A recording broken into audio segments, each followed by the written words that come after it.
Hello ನಮಸ್ಕಾರ, welcome back to my YouTube channel. ಇವತ್ತು ನಡೀತಾ ಇರೋದು ಮ್ಯಾಚ್ RR ವರ್ಸಸ್ GT. ಈ ಎರಡು ಮ್ಯಾಚ್ಗಳು ಕ್ರೂಷಲ್ ಆಗಿ ನಡೆಯುತ್ತಿಲ್ವೋ ಗೊತ್ತಿಲ್ಲ. ಒಟ್ನಲ್ಲಿ ಈ ಮ್ಯಾಚ್ GT ಗಂತೂ ವೆರಿ ವೆರಿ ಇಂಪಾರ್ಟೆಂಟ್. ಅದರಲ್ಲೂ ಅಲ್ಲದೆ RR ಅವರು ಈ ಸೀಸನ್ ಅಲ್ಲಿ ಸೋತು 9ನೇ ಪ್ಲೇಸ್ ಅಲ್ಲಿ ಇರೋದು. ಆದ್ರಿಂದ ಇವತ್ತಿನ ಮ್ಯಾಚ್ ನಡೀತಾ ಇರೋದು RR ಅವರ ಹೋಮ್ ಕಂಡೀಷನ್ ಜೈಪುರ್ ಅಲ್ಲಿ. ಆದ್ರೆ ಇವತ್ತಿನ ಜೈಪುರ್ ಕಂಡೀಷನ್ ಅಲ್ಲಿ RR ಮ್ಯಾಚ್ ನ ವಿನ್ ಆಗ್ತಾರೆ ಅನ್ನೋದೇ ಒಂಥರ ಅನಿವಾರ್ಯತೆ ಇದೆ ಗೆಲ್ಲೋಕೆ. ಆದ್ರೆ ಗೆಲ್ತಾರೋ ಇಲ್ವೋ ಗೊತ್ತಿಲ್ಲ.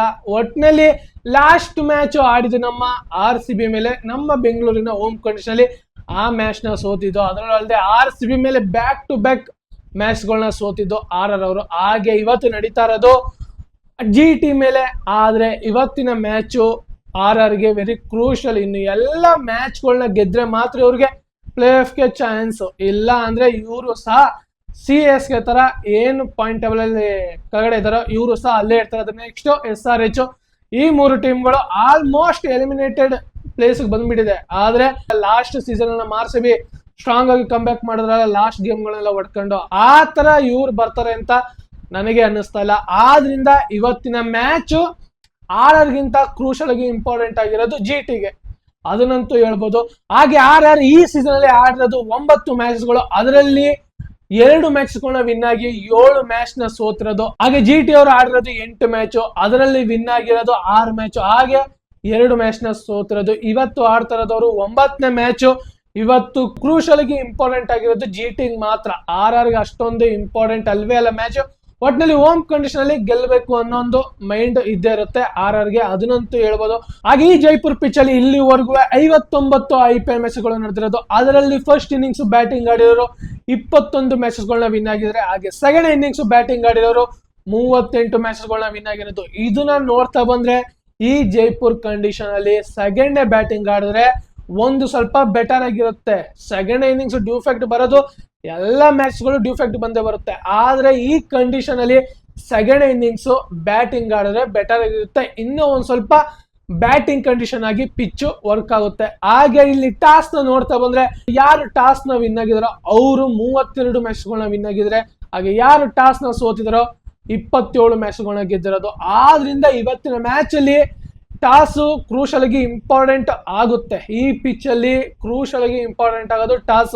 ಈ ಸೀಸನ್ ನಾವು ನೋಡ್ತಾ ಬಂದ್ರೆ ಯಾರು ಟಾಸ್ ನ ವಿನ್ ಆಗಿ ಸೆಕೆಂಡ್ ಇನ್ನಿಂಗ್ಸ್ ಬ್ಯಾಟಿಂಗ್ ಆಡಿರೋರ ಗೆದ್ದಿರೋದು. ಆದ್ರಿಂದ ಇವತ್ತಿನ ಮ್ಯಾಚ್ ಅಲ್ಲಿ ಸೆಕೆಂಡ್ ಇನ್ನಿಂಗ್ಸ್ ಬ್ಯಾಟಿಂಗ್ ಆಡಿದ್ರೆ ಬೆಟರ್ ಆಗಿರುತ್ತೆ. ಫಸ್ಟ್ ಇನ್ನಿಂಗ್ಸ್ ಆಡೋರು ಡಿಫೆಂಡಿಂಗ್ ನ ಮಾಡಬೇಕು ಅಂದ್ರೆ ಎಲ್ಲಾದ್ರಲ್ಲೂ ಅಷ್ಟೇ 200+ ಹೊಡಿಬೇಕು.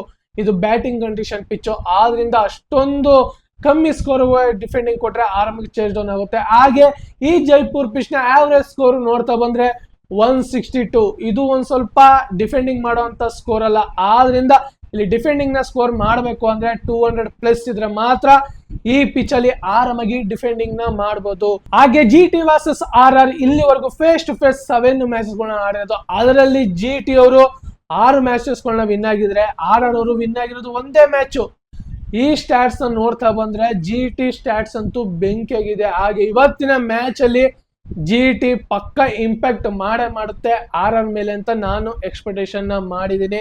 ಜೈಪುರ್ ಪಿಚ್ ರಿಪೋರ್ಟ್ ನ ನೋಡ್ತಾ ಬಂದ್ರೆ ಇದು ಬ್ಯಾಟಿಂಗ್ ಫ್ರೆಂಡ್ಲಿ ಪಿಚ್. ಆರಾಮಾಗಿ ಬ್ಯಾಟರ್ಸ್ ಗಳು ಆರಾಮಾಗಿ ಒಂದು ಹೈ ಸ್ಕೋರಿಂಗ್ ಗೇಮ್ ನ ಪಕ್ಕ ಆಡ್ಬೋದು. ಫಸ್ಟ್ ಇನ್ನಿಂಗ್ಸ್ ಅವರು ಬ್ಯಾಟಿಂಗ್ ಆಡ್ಬೇಕಾದ್ರೆ ಒಂದ್ ಸ್ವಲ್ಪ ಸ್ಟ್ರಗಲ್ ಪಡ್ತಾರೆ.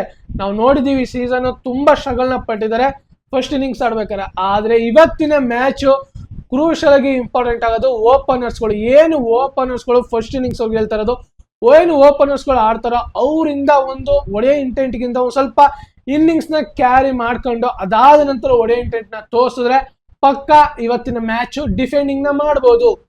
RR ಟಾಸ್ ನ ಸೋತಿ ಫಸ್ಟ್ ಇನ್ನಿಂಗ್ಸ್ ಬ್ಯಾಟಿಂಗ್ ಆಡಿದ್ರು ಅವರು ನಿಧಾನಕ್ಕೆ ಬ್ಯಾಟಿಂಗ್ ನ ಆಡಿ ಅದಾದ ನಂತರ ಡಿಫೆಂಡಿಂಗ್ ನ ಮಾಡಿದ್ರೆ ಆರಾಮಾಗಿ ಮಾಡಬಹುದು. 200+ ಇವತ್ತು ರನ್ ಹೊಡೆದ್ರೆ ಡಿಫೆಂಡಿಂಗ್ ಆಗುವಂತ ಎಲ್ಲ ಸಾಧ್ಯತೆಗಳಿದೆ ಈ ಪಿಚ್ ಅಲ್ಲಿ. ಹಾಗೆ ಈ ಪಿಚ್ ಅಲ್ಲಿ ಒಂದು ಸ್ವಲ್ಪ ಎಕ್ಸ್ಟ್ರಾ ಬೌನ್ಸ್ ಜನರೇಟ್ ಆಗೋ ಕಾರಣ ಇವತ್ತು ಪೇಸರ್ಸ್ ಗಳಿಗೆ ಒಂದ್ ಸ್ವಲ್ಪ ಹೆಲ್ಪ್ ಆಗುವಂತ ಕಂಡೀಷನ್. ಯಾವ ರೀತಿ ಲೆಂತ್ ಒಂದೊಂದು ಬಾಲ್ ಯಾವಾಗ ಆಗ್ತಾರೆ, ಯಾವ್ದು ರೇಸ್ ಆಗುತ್ತೆ, ಯಾವಾಗ ರೇಸ್ ಆಗದೆ ಕೆಳಗಡೆ ಬರುತ್ತೆ ಅಂತ ಇವತ್ತಿನ ಮ್ಯಾಚ್ ಅಷ್ಟೊಂದು ಎಕ್ಸ್ಪೆಕ್ಟ್ ಮಾಡಕ್ಕಾಗಲ್ಲ. ಆದ್ರಿಂದ ಇವತ್ತಿನ ಮ್ಯಾಚಸ್ ಪೇಸರ್ಸ್ ಗಳು ಎಫೆಕ್ಟಿವ್ ಆಗಿ ಬೌಲಿಂಗ್ ನ ಮಾಡಬಹುದು ಈ ಜೈಪುರ್ನ ಕಂಡೀಷನ್ ಅಲ್ಲಿ. ಹಾಗೆ ಸ್ಪಿನ್ನರ್ಸ್ ಗಳು ನೋಡ್ತಾ ಬಂದ್ರೆ ಇದೊಂದು ಸ್ವಲ್ಪ ಡ್ರೈ ವಿಕೆಟ್ ಆಗಿರೋ ಕಾರಣ ಅಷ್ಟೊಂದು ಸ್ಪಿನ್ನರ್ಸ್ ಗಳಿಗೆ ಹೆಲ್ಪ್ ಆಗಲ್ಲ. ಒಂದೊಂದು ಟೈಮಲ್ಲಿ ಕ್ರ್ಯಾಕ್ ಗಳು ಹೊಡೆದಿದ್ರೆ ಅವಾಗ ಸ್ಪಿನ್ನರ್ಸ್ ಗಳಿಗೆ ಎಫೆಕ್ಟಿವ್ ಆಗಿ ಆಗುತ್ತೆ ಈ ಪಿಚ್ ಅಲ್ಲಿ. ಆದ್ರಿಂದ ಇವತ್ತಿನ ಮ್ಯಾಚ್ ಅಲ್ಲಿ ಏನಾದ್ರೂ ಸ್ಪಿನ್ನರ್ಸ್ ಗಳಿಗೆ ಟರ್ನ್ ಸಿಕ್ತು ಅಂದ್ರೆ ಲೆಂತ್ ಅಲ್ಲಿ ಆರಾಮಾಗಿ ಅವರು ಸಹ ಇವತ್ತಿನ ಮ್ಯಾಚ್ ಮೇಲೆ ಇಂಪ್ಯಾಕ್ಟ್ ಮಾಡುವಂತ ಸಾಧ್ಯತೆಗಳು ತುಂಬಾ ಇದೆ. ಪ್ಲೇಯಿಂಗ್ ಲೆವೆನ್ ನೋಡ್ತಾ ಬಂದ್ರೆ ಅವರ ಪ್ಲೇಯಿಂಗ್ ಲೆವೆನ್ ಅಲ್ಲಿ ಇವತ್ತು ಸಂಜು ಸ್ಯಾಮ್ಸನ್ ಅವರು ಆಡ್ತಾರೋ ಇಲ್ಲೋ ಅನ್ನೋದು ಒಂದು ಡೌಟ್ಫುಲ್ ಆಗಿದೆ. ಇನ್ನ ಅವ್ರದ್ದು ಅಫಿಷಿಯಲ್ ಆಗಿ ಏನು ಇಂಜುರಿಯಿಂದ ರಿಕವರಿ ಆಗಿದಾರೆ ಅಂತ ಇನ್ನೇ ನ್ಯೂಸ್ ಬಂದಿಲ್ಲ. ಒಟ್ನಲ್ಲಿ ಏನು ಲಾಸ್ಟ್ ಮ್ಯಾಚ್ ಅಲ್ಲಿ ಓಪನರ್ಸ್ ಗಳಿದ್ರು ಅವರೇ ಓಪನಿಂಗ್ ನ ಮಾಡಬಹುದು. ಓಪನರ್ ಗಳಾದ ನಂತರ ಜಸ್ಟ್ ಬರೋದು ನಿತೀಶ್ ರಾಣಾ, ರಿಯಂ ಪರಾಗ್ ಅವ್ರು ಬರ್ತಾರೆ. ಇವರಿಬ್ರು ಒಂದು ಸ್ವಲ್ಪ ಸ್ಪ್ಲಿಟ್ ಆಗ್ತಾ ಇರ್ತಾರೆ, ಇಲ್ಲ ಅಂದ್ರೆ ಇವ್ರು ಬರ್ತಾರೆ ಇಲ್ಲ ಅಂದ್ರೆ ಅವ್ರು ಬರ್ತಾರೆ. ಒಟ್ನಲ್ಲಿ ನನ್ನ ಪ್ರಕಾರ ನಿತೀಶ್ ರಾಣಾನೇ ಬಂದ್ರೆ ಬೆಟರ್ ಇರುತ್ತೆ. ಆದ್ರಿಂದ ಲಾಸ್ಟ್ ಮ್ಯಾಚ್ ಇಂದನೂ ಸಹ ಬರ್ತಿರೋದು ನಿತೀಶ್ ರಾಣಾ ಅವರೇ. ಆದ್ರಿಂದ ರಿಯನ್ ಪರಾಗ್ ಅವರು 1 ಡೌನ್ ಅಲ್ಲಿ ಬರಲ್ಲ. ಅದಾದ ನಂತರ ರಿಯನ್ ಪರಾಗ್, ಅದಾದ್ಮೇಲೆ ಧ್ರುವ್ ಜುರೆಲ್, ಆಮೇಲೆ ಶಿಮರ್ ರಿಟ್ಮರ್, ಒನಿದು ಹಸರಂಗನ ಇವತ್ತಿನ ಮ್ಯಾಚ್ ಅಲ್ಲಿ ಆಡಿಸ್ತಾರೆ ಅನ್ನೋದು ಒಂದು ಡೌಟ್ಫುಲ್. ಒಟ್ನಲ್ಲಿ ಇವತ್ತಿನ ಒಂದು ಪ್ಲೇಯಿಂಗ್ ಲೆವೆನ್ ಅಲ್ಲಿ ಒಂದು ಚೇಂಜಸ್, 2 ಚೇಂಜಸ್ ಪಕ್ಕ ಕಾಣಿಸುತ್ತೆ. ಹಾಗೆ ಧ್ರುವ್ ಜುರೆಲ್ ಅವರು ಲಾಸ್ಟ್ ಮ್ಯಾಚ್ ನಮ್ಮ RCB ಮೇಲೆ ಇಂಪ್ಯಾಕ್ಟ್ ಮಾಡ್ತಿದ್ರು. ಅದೊಂದು ರಿವ್ಯೂ ತಗೊಂಡಿದ್ದಕ್ಕೋಸ್ಕರ ನಮ್ಮ RCB ಗೆದ್ದಿದ್ದು. ಏನಾದ್ರೂ ರಿವ್ಯೂ ತಗೊಂಡಿರ್ಲಿಲ್ಲ ಅಂತಿದ್ರೆ ಜಿತೇಶ್ ಶರ್ಮಾ ಅವರ ರಿವ್ಯೂನ ತಗೊಳಕ್ಕೆ ಅಪ್ರೋಚ್ ಮಾಡ್ತಾರೆ. ಅದಾದ ನಂತರ ಅವರು ಔಟ್ ಆಗೋದು ಧ್ರುವ್ ಜುರೆಲ್. ಅದಾದ ನಂತರ ಮ್ಯಾಚ್ ಫುಲ್ ಶಿಫ್ಟ್ ಆಗಿದ್ದು ನಮ್ಮ RCB ಗೆ. ಆದ್ರಿಂದ ಇವತ್ತಿನ ಮ್ಯಾಚ್ ಸಹ ಧ್ರುವ್ ಜುರೆಲ್ ಅವರು ಇವತ್ತಿನ ಮ್ಯಾಚ್ ಅಲ್ಲಿ ಇಂಪ್ಯಾಕ್ಟ್ ಮಾಡ್ತಾರೆ ಅಂತ ಅನ್ಕೊಂಡಿದ್ದೀನಿ. ಹಾಗೆ ಬಾಲಿಂಗ್ ಅಟ್ಯಾಕ್ ನಾವು ನೋಡ್ತಾ ಬಂದ್ರೆ Joseph Archer, Theekshana, Sandeep Sharma, Tushar Deshpande bowling attack ಚೆನ್ನಾಗಿದೆ. ಆದ್ರೆ ಬ್ಯಾಟಿಂಗ್ ಆಡೋರೆ ಒಂಥರ ಅಷ್ಟು ನೀಟಾಗಿ ಹೊಡ್ಕೊ ಬಂದು ಲಾಸ್ಟ್ ಮೊಮೆಂಟಮ್ ಅಲ್ಲಿ ಬ್ಯಾಟರ್ಸ್ ಗಳು ಕೈಯ ಕೊಟ್ಬಿಡ್ತಾರೆ. ನಿಂತಿ ವಿನ್ ಮಾಡೋ ಅಂತ ಕೆಪಾಸಿಟಿ ಇದ್ರೂ ಏನಕ್ಕೋ ಗೊತ್ತಿಲ್ಲ ಬೇಗ ಆತ್ರ ಪಟ್ಟು ಮ್ಯಾಚ್ಗಳನ್ನ ಕೈ ಇರೋ ಮ್ಯಾಚ್ಗಳನ್ನ ಅವರೇ ಬಿಟ್ಕೊಡ್ತಾ ಇದಾರೆ. ಇದೊಂದನ್ನ ಸರಿ ಮಾಡ್ಕೊಂಡ್ರೆ ಪಕ್ಕ ಇವತ್ತಿನ ಮ್ಯಾಚ್ ನ ವಿನ್ ಆಗ್ಬೋದು. ಹಾಗೆ GT ಪ್ಲೇಯಿಂಗ್ ಲೆವೆನ್ ನೋಡ್ತಾ ಬಂದ್ರೆ GT ಪ್ಲೇಯಿಂಗ್ ಲೆವೆನ್ ಅಂತೂ ಅಲ್ಟಿ ಗುರು.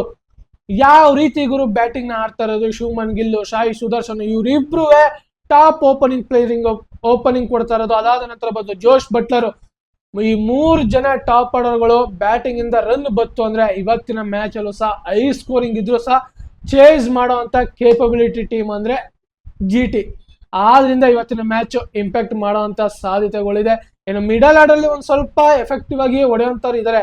ಆದ್ರೆ ನಿಂತಿ ಮ್ಯಾಚ್ ನ ವಿನ್ ಮಾಡುವಂತ ಕೆಪಾಸಿಟಿ ಇರೋದು ಅಂದ್ರೆ ಜೋಸ್ ಬಟ್ಲರ್ ಅವರು ಎಂತ ಮೂಮೆಂಟ್ ಅಲ್ಲಾದ್ರೂ ನಿಧಾನಕ್ಕೆ ಆಡ್ತಾ ಬರ್ತಾ ಕಂಡೀಷನ್ಗೆ ಅರ್ಥ ಮಾಡ್ಕೊಂಡು ಬ್ಯಾಟಿಂಗ್ ಆಡೋದ್ರಲ್ಲಿ ಜೋಸ್ ಬಟ್ಲರ್ ಅವರು ಬೆಟರ್. ಆದ್ರಿಂದ ಇವತ್ತಿನ ಮ್ಯಾಚ್ ಅಲ್ಲಿ ಜೋಸ್ ಬಟ್ಲರ್ ಇಂದ ಶತಕ ಬಂದ್ರು ಬರ್ಬೋದು, ಇಲ್ಲ ಅಂದ್ರೆ 50+ ರನ್ ಬರ್ಬೋದು ಅಂತ ಅನ್ಕೊಂಡಿದೀನಿ. ಹಾಗೆ ಓಪನರ್ಸ್ ಗಳಿದಾರಲ್ಲ ಇವರಂತೂ ಟಾಪ್ ಕ್ವಾಲಿಟಿ. ಆದ್ರೆ ಇವರಿಬ್ರನ್ನ ಬೇಗ ವಿಕೆಟ್ ತೆಗೆದ್ರೆ ಮಾತ್ರ ಅವರು ಇವತ್ತಿನ ಮ್ಯಾಚ್ ನ ವಿನ್ ಆಗ್ಬೋದು. ಅದಾದ ನಂತರ ಬರೋದು ಶಾರುಖ್ ಖಾನ್, ಋತುರಾಜ್ ಸಫರ್ಡ್, ರಾಹುಲ್ ತಿವಾಟಿಯಾ.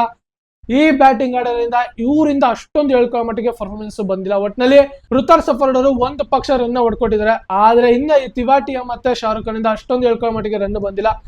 ಆದ್ರಿಂದ ಮಿಡಲ್ ಆರ್ಡರ್ ಅಲ್ಲಿ ಅಷ್ಟಕ್ಕಷ್ಟೇ. ಒಟ್ಟಿನಲ್ಲಿ ಟಾಪ್ ಆರ್ಡರ್ ಮತ್ತೆ ಅಲ್ಟಿ. ಹಾಗೆ ಇವತ್ತಿನ ಮ್ಯಾಚ್ ಪ್ರೆಡಿಕ್ಷನ್ ಗೆ ಬಂದ್ರೆ ಒಂದ ಟಾಸ್, ಇವತ್ತು ಅವರು ಟಾಸ್ ನ ವಿನ್ ಆಗಿ ಆರಾಮಾಗಿ ಚೇಸ್ ಡೌನ್ ಮಾಡಿ ಇವತ್ತಿನ ಮ್ಯಾಚ್ ನ ವಿನ್ ಆಗ್ತಾರೆ. ಅವರ ಹೋಮ್ ಕಂಡೀಷನ್ ಅಲ್ಲಿ ಇವತ್ತು ವಿನ್ ಆಗ್ತಾರೆ. ಹಾಗೆ ನಿಮ್ಮ ಪ್ರಕಾರ ಯಾರು ವಿನ್ ಆಗ್ತಾರೋ ಆದಷ್ಟು ವಿಡಿಯೋನ ನೋಡ್ತಾ ಇರೋ ಕಮೆಂಟ್ ಬಾಕ್ಸ್ ಅಲ್ಲಿ ಕಮೆಂಟ್ ಮಾಡಿ. ಹಾಗೆ ಇದೇ ತರ ಮುಂದಿನ ವಿಡಿಯೋದಲ್ಲಿ ಸಿಗೋಣ. ಜೈ ಹಿಂದ್, ಜೈ ಕರ್ನಾಟಕ, ಮತ್ತೆ ವಂದನೆಗಳು.